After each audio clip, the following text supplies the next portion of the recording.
Hey, this is Matt once again. Welcome back to another video. This is a paid request for ChibiJoJoSaturnZ, who wanted me to do a commentary and a review for Spy Kids 3D. And it took me a bit to get to this because I had to psych myself up for watching this film again because I had not seen this film since it came out. I might have, well, I probably saw it like one other time in between, but it's been a while. But before I start, for those interested in requesting any type of movie review, re-review, commentary, random thoughts, dreams, randomness, tier list, rankings, video game playthrough, reaction, whatever the case may be, feel free to send it either directly to my PayPal. I do have a Cash App as well. Links are down below in the info box, and I will get to it as soon as I possibly can. And for those who sent them, thank you. I do appreciate it. Now, Spy Kids 3D. This may be a long video, so bear with me. First and foremost, I am not that knowledgeable on the Spy Kids films. I might have seen the first two. I don't remember a damn thing about them. I don't think I ever saw 4. I don't think I ever saw 5. What little I remember of Spy Kids 1 and 2, they were not my kind of movies. Because when I think of Robert Rodriguez, I do not think of kids films. I just do not think it's his forte. Granted, nothing nowadays is his forte because he hasn't made a movie worth a shit in a long time. Since, I don't know, Sin City. I can't remember. Well, Planet Terror. Planet Terror I like. Grindhouse. Which I saw that in the theater. Much better experience than this one. Because yes, for some reason I saw this in the theater, and I'll get to that in a minute. But Robert Rodriguez, Desperado, From Dusk Till Dawn, Sin City, Planet Terror, Grindhouse. Good films. Fun films. My favorite is From Dusk Till Dawn. I appreciate and respect what he did with El Mariachi because he had, what, $7,000 to make that film. Once Upon a Time in Mexico, it is what it is. There's stuff I like, there's stuff I don't like about it. I do think it's a step down from Desperado. But his films, I don't think I ever saw the Shark Lava Girl, whatever the fuck it's called. I didn't see some of his other ones. I just don't think kids films are his forte. Again, he did Hypnotic with Ben Affleck. That's not a kids film. Might as well be because it's so goddamn laughable. But I know people love Battle Alita. No, I didn't. It felt like you took a whole season of a TV show and you tried to push it into one movie, and that's why it just feels like it doesn't flow, for me at least. The Battle Alita movie. If it did for you, good. To me, again, it felt like took a whole season and put it in one movie. It was disjointed, in my opinion. Would I rather watch that than this? Yes. But Robert Rodriguez is talented. Him and 50 other directors have lost their way, in my opinion. If you don't think so, go watch Hypnotic with Ben Affleck. That's a really lame-ass movie. Disappointing, because I thought it would be better than it was. And then Spy Kids, like I said, I don't remember the first two. I don't think I ever saw 4 and 5. This, for some reason, I saw in the theater, and I kind of sat there and went, why did I do that?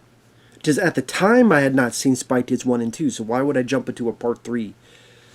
In 2003, when this came out, I lived fairly near a movie theater, to the point that I could get there in a short amount of time, and because growing up, a movie theater was a rare delicacy.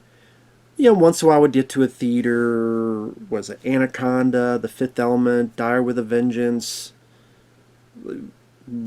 Once in a while I would get to it, but not too much consistency.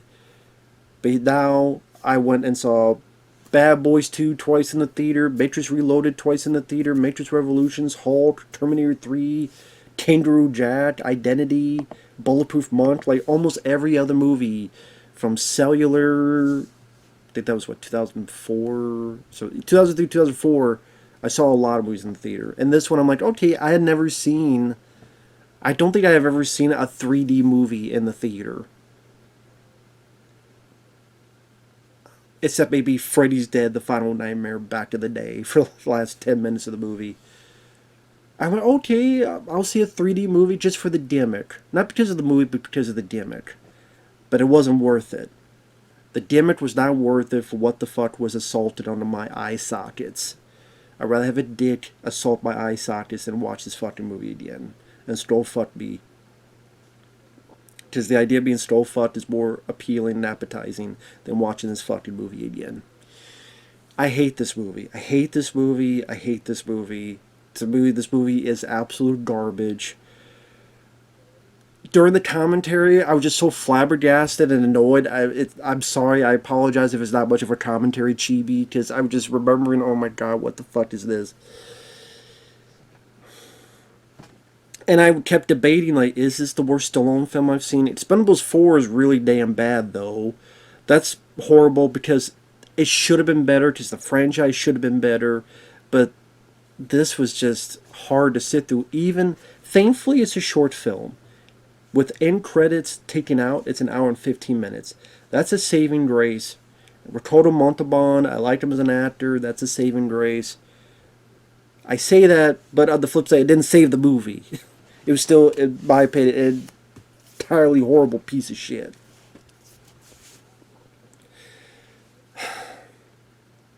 First and foremost, yeah, if you go into this not seeing the first two, you're going to be utterly confused. Who are these characters? Who are these other characters that pop up at the end of the film? But I did it. Why would you go see a part 3 if you haven't seen the first two? So I'll blame that on myself. What I won't blame is the fact that this film cost $38 million. It looks like it cost $38. It's cheap. It's a story that is barely a damn story. The acting is garbage pretty much by everybody, sadly. Ricardo Montalbán does what he can. He has his smooth voice that he tries. But the two kids, hey, maybe they're decent in the first two films. They were fucking garbage in this. Junie and whoever the sister was. I forget the damn names of the actors. I don't give a shit, honestly, what their names are. I know the main character is Junie, which he's a boy who was a spy before, but now he works alone, and he'll do odd jobs for a bit of petty cash. And then he finds out that his sister is missing. So he goes to see Selma Hayek and Mike Judge. I didn't even realize it was Mike Judge until I'm watching it this time. I'm like, is that fucking Mike Judge? Voice in Beavis and Butthead, Teen of the Hill, creators of them as well. I'm like, oh shit, it is Mike Judge. They tell him there's this new video game called Game Over, and your sister tried to stop the game. She's trapped. Go in there and save her. He goes in, and all these badly done CGI worlds come about. He meets other contestants. They fuck him over. There's a point where he goes to the damn moon. He gets a lifeline, which is Ricardo Montalbán. He invites him into the game. I believe Ricardo Montalbán in real life was in a wheelchair. Something about there was an injury from back in the day. He didn't get surgery till the 90s. After that, he had to be in a wheelchair. So that's why he's in a wheelchair. I guess he was in the second film. Again, I don't remember the second film, if I even saw it or not. And Ricardo Montalbán, because he's in the game world, he's able to get this thing. Then he has these legs.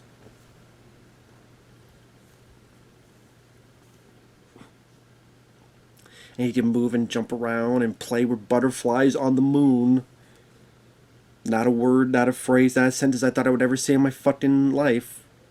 Khan from Star Trek 2 is jumping around playing with a fucking butterfly on the moon.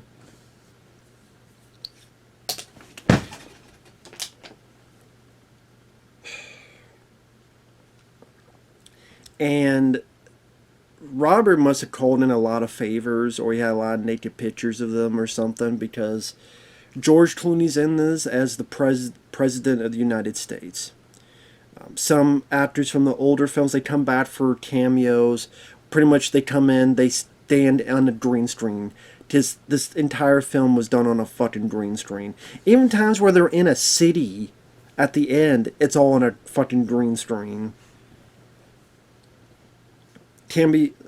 Maybe the kid at the beginning, there's some bit, but in the third act, they're all on green screens. You come in, we'll film you. We come in, we film you. We'll just splice it together. So they're not in this... Most of them are not in the same frame. Most of them, they're just doing their stuff individually. So Antonio Banderas pops up, Carla Gugino pops up, Bill Paxton, may he rest in peace, pops up, Cheech Marin, Danny Trejo, as Machete, which is funny that you think of, ripping people's guts out and swinging through windows, but he's also in, this as well. If we're meant to assume that's the same Machete.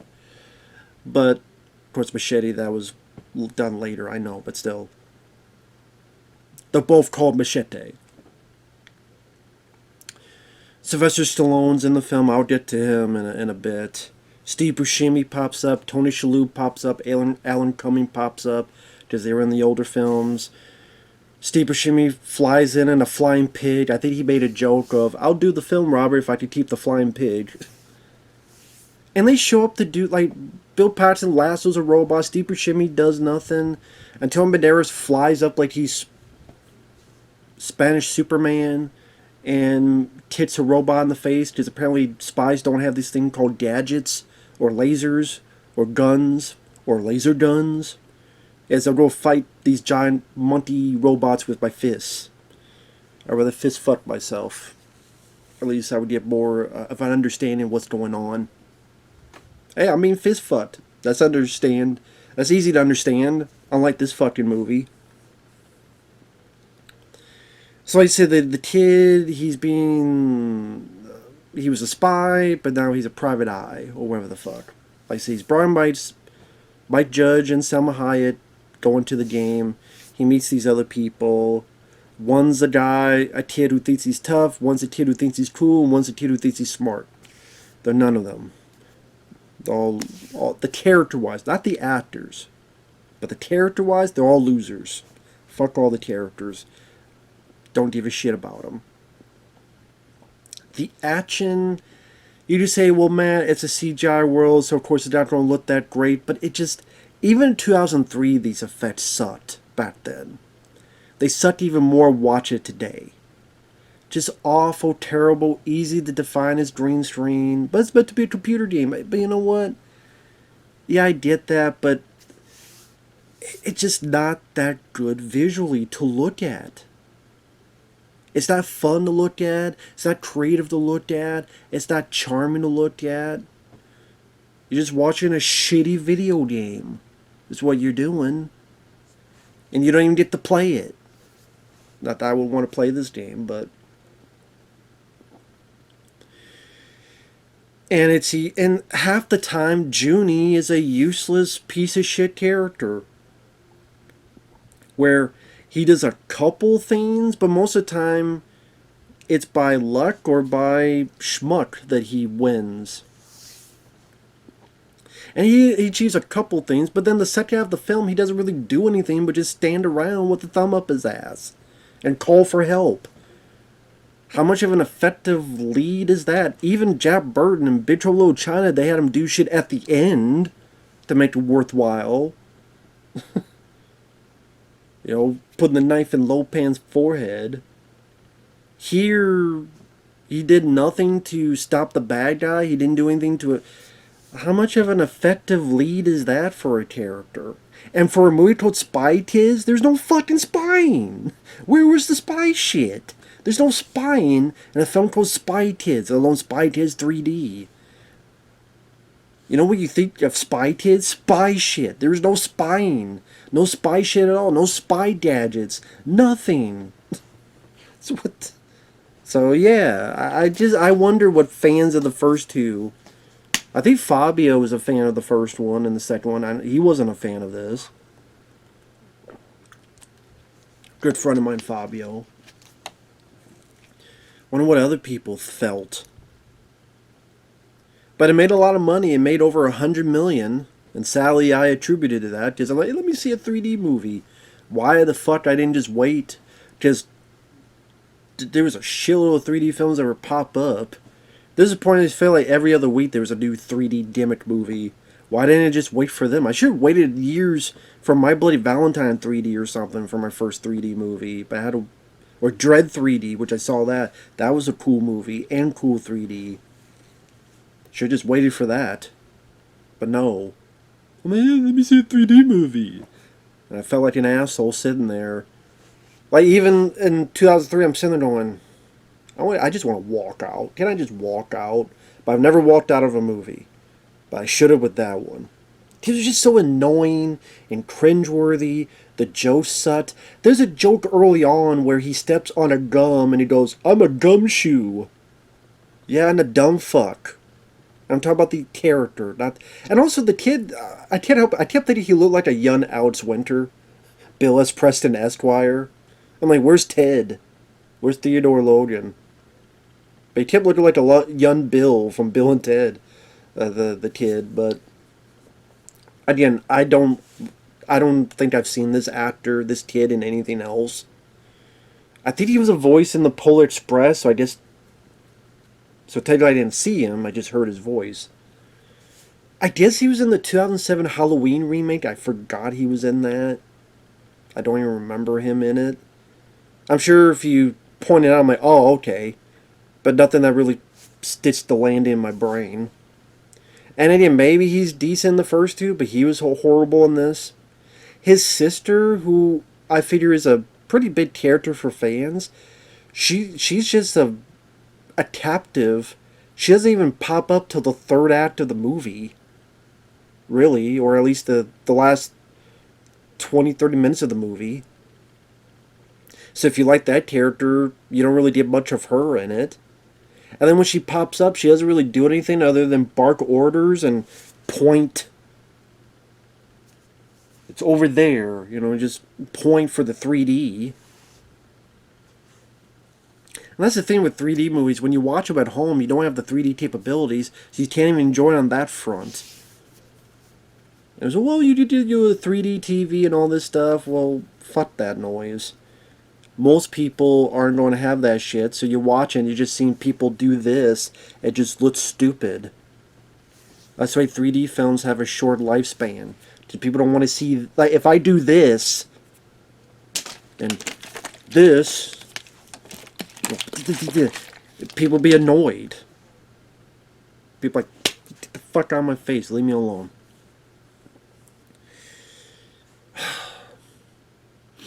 The action scenes, because it's a video game within, there's no rules, no sense of gravity, no sense of danger, and it just makes shit up all over the place. Some person will do this, they lose one life, but in this they lose 4 lives, or they lose 3 lives, or they lose 99 lives, just fucking randomly. So this bad thing happens, they lose 1 life, but how come this next bad thing happens and they lose 3 lives? So that's arbitrary and random. Sometimes you'll be falling and you haven't even hit and you lose a life. What if you land the right way and you don't die, you don't get hurt, but yet you lose a life because you're falling? Again, there's no rules, and when there's no rules, you stop giving a fuck. Because, like, just do whatever. Doesn't matter. Just there's even in video games there are fucking rules. You can do this, but you can't do that. Like, for some reason, when he goes to the moon and he's trapped there, then he's like, oh, you have a message from Selma Hayek, and then you can have a lifeline. You can bring someone into the game. How come none of the other characters have lifelines that you bring into the game? So that's why he could bring his grandfather, Ricardo Montalbán. But how come none of the other characters have lifelines and they can't bring someone into the game? And if it's not that, then what are the lifelines? They don't have lifelines? How come only this kid has lifeline, but nobody else does? That's what I mean. They just fucking random. And then he goes to this thing with the mechs, and he gets his ass kicked, and he loses. And even that, like, he loses a life, but then this person loses like 3 lives. And he gets his ass kicked, but he finally wins. He finally gets back to where the rest of the game is. There's a race sequence where they're racing around. There's a bit where they have to joust like American gladiators. And then this girl that kind of has become his Junie's girlfriend pops in. She just hit once, and even though she had 9 lives, she's gone. Let me jump ahead. You find out she's later a deceiver, where she's a program in the game, but yet has felt feelings for Junie. And even though she betrays him, but then 10 seconds later she does stuff to help them. And Sylvester Stallone, let me get to him. The worst character I've ever seen Stallone play. That's including his fucking porno, where the Italian Stallion. Even that character at least knew what he was doing. Fucking people. Here, he just fucks the viewer. Same with pretty much everybody else in this movie. Fucks over the viewer. The toy maker, apparently he's a guy who knew Ricardo Montalbán, and they were agents, and something happened where accidentally Ricardo Montalbán lost his ability to walk. So Stallone feels guilty, so then that made him make this game to what, enslave kids, but not really. But he wants revenge, but not really. But he wants Ricardo Montalbán to be there, but how would he know Ricardo would be there in the first place? This is a fucking video game, and you're not thinking that a grandpa like Ricardo's gonna automatically go to a fucking video game? But yet, at the end, Ricardo just says, listen, you want me to be angry with you, but I don't. I forgive you. Hey, yo, it's been a while. I wanted to hear those words. And then he just turns the off switch, and then that's it. And I'm like, really? Really? That's all? What? That's how it ends? That's how the bad guy's defeated? What? What was Stallone's character's that was his motive? Is he wanted Ricardo Montalbán's forgiveness, but somehow doing all, making a game, and then you don't even know Ricardo's going to be there because it was by chance and luck that Junie chose his grandpa. He could have chosen Antonio Banderas, could have chosen Steve Buscemi, could have chosen Danny Trejo, Machete. What if he chose Danny Trejo? Then what? It's like he wants to lead the kids here, but he can't just have them because the AI program won't allow it. But at the same time, doesn't he control it because he's a toy maker? So can he rework the AI to how he wants it to be? The plot is stupid. The plot is dumb. The plot doesn't make a lick of fucking sense. It's a lame as fuck story. And Stallone gives such an embarrassing performance. It is the worst performance he's ever given in his life. That's why so many times when people ask me what's the worst Stallone film I've seen, my mind always goes towards this. Now at times I've also said Expendables 4, because that's really fucking bad. And they're both really fucking bad. But honestly, gun to my head, I'd rather watch Expendables 4 than this. And I hate that fucking movie. But at least that has action that's more to my liking, although the action still sucks. But more to my liking than anything in this. Okay, both actions suck, but guns and martial arts fights, or whatever the fuck, is more to my liking than this bullshit. And Stallone is not that great, but this is more embarrassing. I read that he did this because his kids are like, what do you think of the Spy Kids films?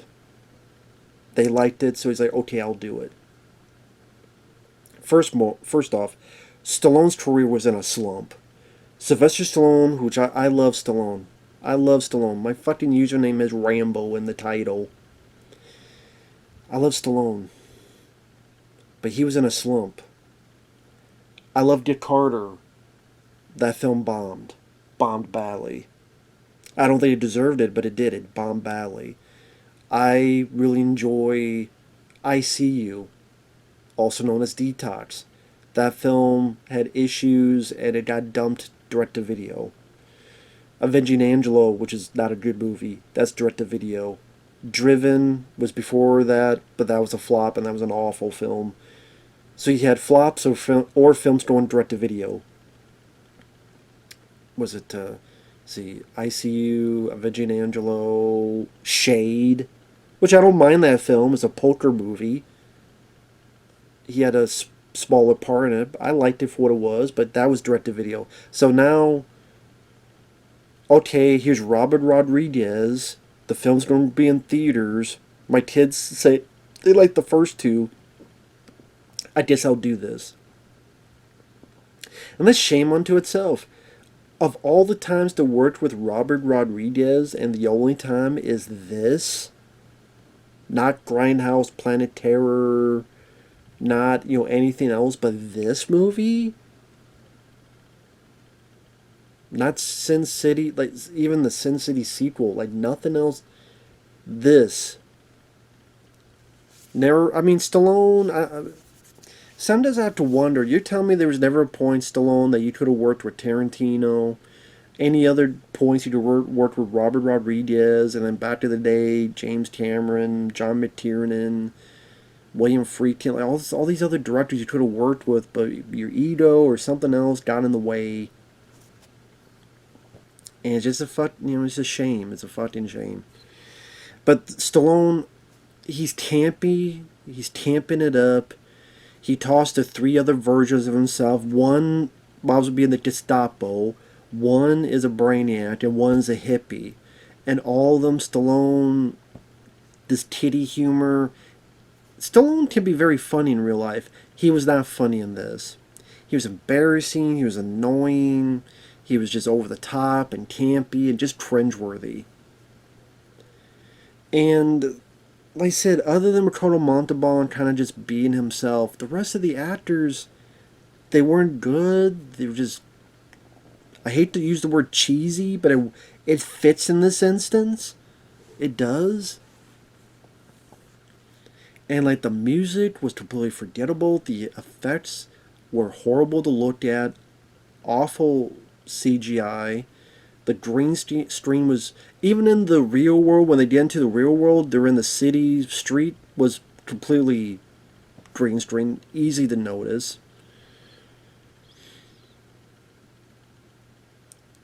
And it's just, they go from the racing thing, then Junie is jousting this kid, but then there's a tag, so you could switch. I'm like, can anybody just do that at any time?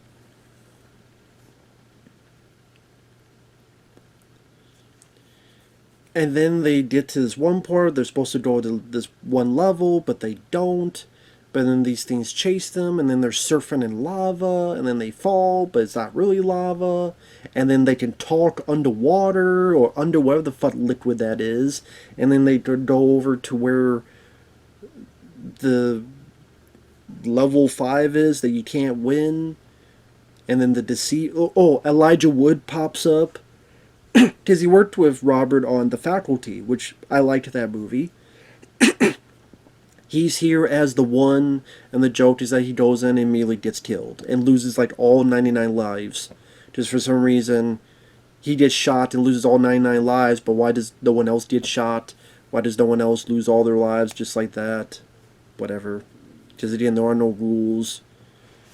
When there's no rules, there's no sense of danger, there's no sense of, I should give a fuck about what's going on.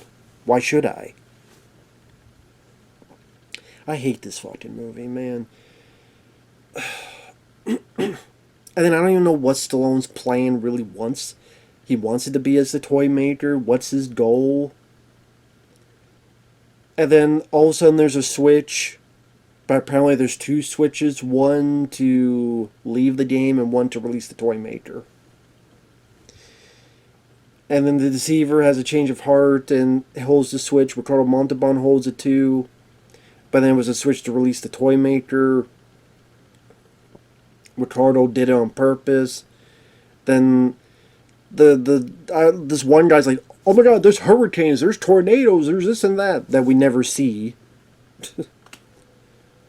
And then instead there's like a couple giant Monty robots. And again, Junie, who's our lead, doesn't do anything for like the second half of the movie. Like after the race, he's pretty useless. The joust, I was waiting for American Gladiators to pop up. He loses, he gets his ass kicked, and he's switched up.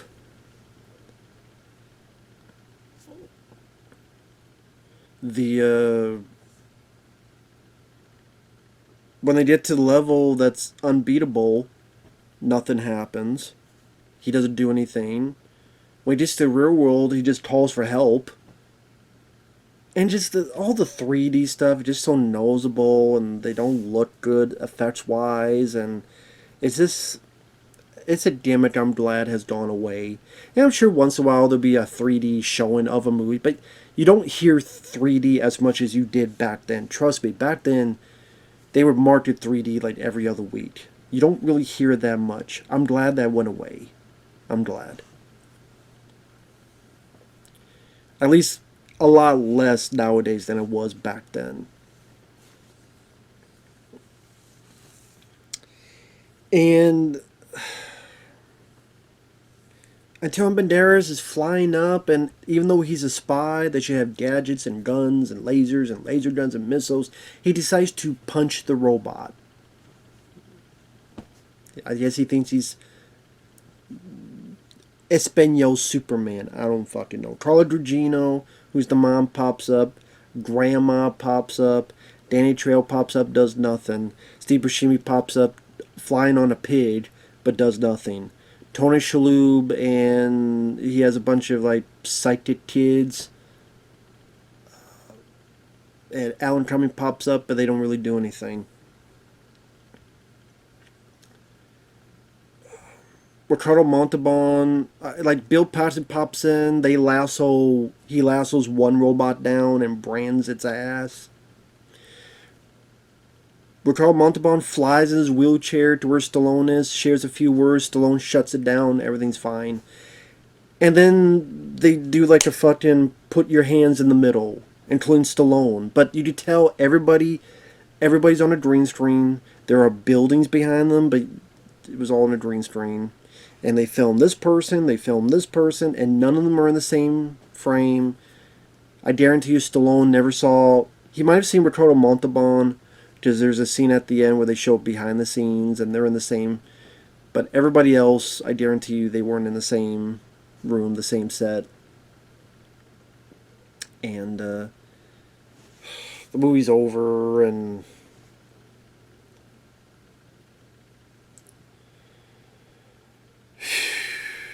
Like Robert Rodriguez, I sit there and go, what the fuck was this about? And what the fuck were you doing on this movie? And it made over $100 million. So they tricked my ass, they tricked other people's asses. And then Spy Kids 4, Spy Kids 5 were later on.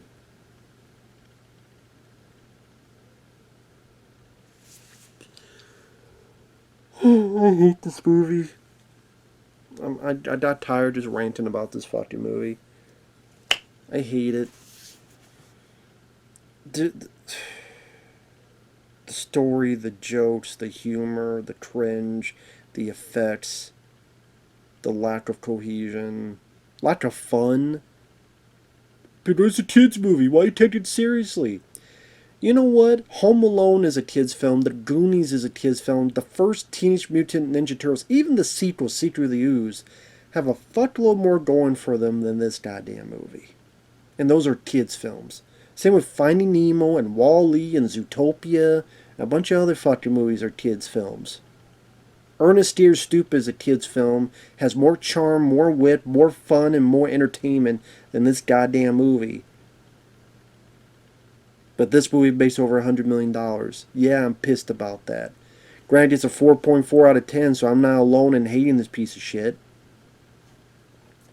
And thankfully, it's a film no one remembers, and it deserves it. So, fuck this movie. Sucked its own 3 dicks back in its face. Later.